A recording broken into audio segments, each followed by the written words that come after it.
जैसे ही मालती शॉपिंग करके घर में खुशी से देखा न जान सासू माँ और पति सुरेश मुंह फुलाकर बैठे हुए थे।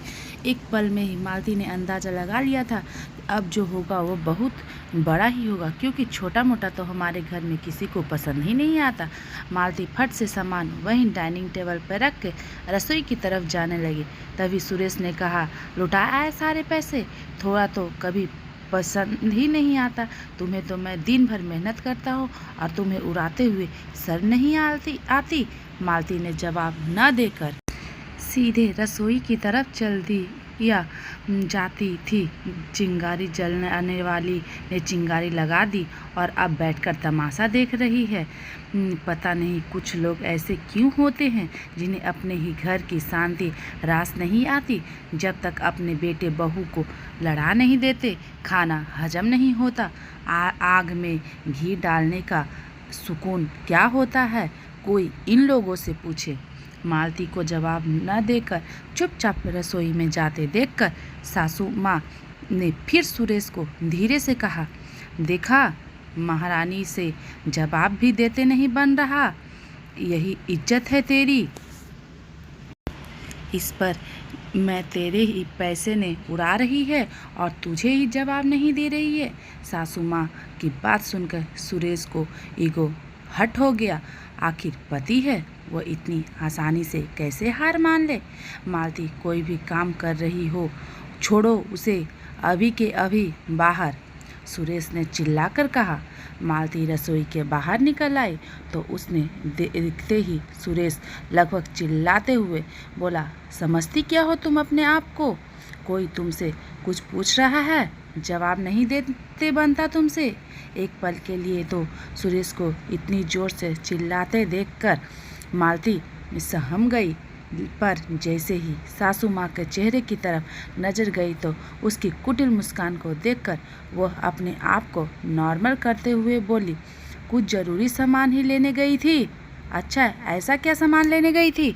राशन का पूरा सामान तो भर रखा है, अभी 10 दिन पहले ही सुरेश घर का सारा सामान लेकर आया है, फिर क्या जरूरी पड़ गई थी? सासू माँ ने भी अपनी तरफ से 2 बातें जोड़ दी। घर में सिर्फ राशन का ही सामान आता है, राशन के अलावा भी दूसरे सामान की ज़रूरत होती है, यही लेने गई थी, और वह भी सिर्फ 700 रुपये में। मालती ने अपना पक्ष रखा। अच्छा, ऐसा कौन सा सामान है सुरेश नहीं ला सकता? सब जानती हूँ, बहाने हैं बाहर घूमने फिरने के और बेवजह के पैसे उड़ाने के। 700 भी कुछ कम नहीं होते, जो कमाता है उसे ही पता होता है कि पैसे कमाए जाते हैं। सासू माँ अभी भी आग में घी डाली जा रही थी। माँ सही कह रही थी है, ऐसा कौन सा ज़रूरी सामान था जो लेने के लिए तुम्हें जाना पड़ा, जबकि मैं घर का राशन और तुम्हारी ज़रूरत का सामान लेकर आता हूँ। अब की बार सुरेश ने कहा, कुछ नहीं मम्मी जी, दीदी के घर कुछ दिन के लिए जाने वाली है तो उनके लिए ज़रूरी सामान लेकर आई हूँ। मेरे लिए आज सूरज पश्चिम से कैसे निकल आया? भला बहू भी सास के लिए बिना पूछे सामान लेकर आई है? सब जानती हूँ, मैं अपनी बेटी के घर जा रही हूँ तो पीठ पीछे अपनी माँ को बुलाना होगा, उसी के लिए सामान लाई है। इसलिए बहन मेरा नाम लगा दिया ताकि हम कुछ नहीं कहें, उल्टा उनका शुक्रिया अदा करें। सासू माँ आग में घी डालते हुए कहा। एक अपनी सासू माँ को देख रही है, क्योंकि अब वह सब बातें उसके लिए सिर के ऊपर जाने लगी है। उसने गुस्सा आने लगा था, अब तो उसकी माँ पे भी आँच आने लगी है। सीधे डाइनिंग टेबल की तरफ गई और वहाँ से सामान उठाकर लाई और लाकर सीधे सेंटर टेबल पर बिखेर दिया। यह रहा आपका सामान, देखकर बताइए तो क्या सही यह सामान मेरी मम्मी के लिए आया होगा? सामान देखकर एक बार तो सुरेश छुप गया और सासू माँ की बोलती बंद हो गई। मालती ने बोलना जारी रखा, मुझे लगता था कि मम्मी जी कुछ दिन दीदी के घर जा रहे हैं तो उन्हें इन चीज़ों की ज़रूरत होगी और दीदी को परेशानी ना हो, इसलिए मैं मम्मी जी के लिए सामान लेने गई थी। पर मुझे क्या पता, यहाँ तो मेरी ही नीयत पर शक किया जाएगा। सामान को देखकर दोनों से ही कुछ बोलने न बना, पर मालती ने बोलना जारी रखा।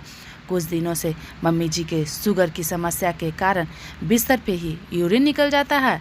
यहाँ तो मैं बिस्तर धो देती हूँ, पर वहाँ दीदी को परेशानी न हो इसलिए मम्मी जी के लिए डायपर लेकर आई थी और साथ ही उनके अंडरकवर पैंट भी पुराने हो गए थे तो वह भी लेकर आई थी।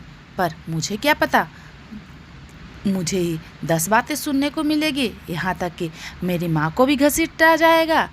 इन सब में अगली बार मैं सूरज को ही अपना साइज बता दीजिएगा मम्मी जी, और उसने भी उससे ही मंगवा लीजिएगा यह सामान। ये सब बातें मालती के सुनकर दोनों की बोलती बंद हो गई। किसी के मुंह में से एक भी बोल नहीं फूटा। सूरज वहाँ से उठकर चुपचाप अपने कमरे की ओर चला गया। सासू माँ सारा समेट कर अपने कमरे में लेती चली गई। मालती वहीं खड़ी रह गई, उन दोनों को जाते हुए देखने के लिए। सही दोस्तों, कई घरों में बहू की नियत पे शक किया जाता है, चाहे कितने ही मॉडल क्यों न हो। दोस्तों, अगर आपको यह वीडियो पसंद आया हो तो वीडियो को लाइक करें और चैनल पे नए हैं तो चैनल को सब्सक्राइब करें। धन्यवाद दोस्तों।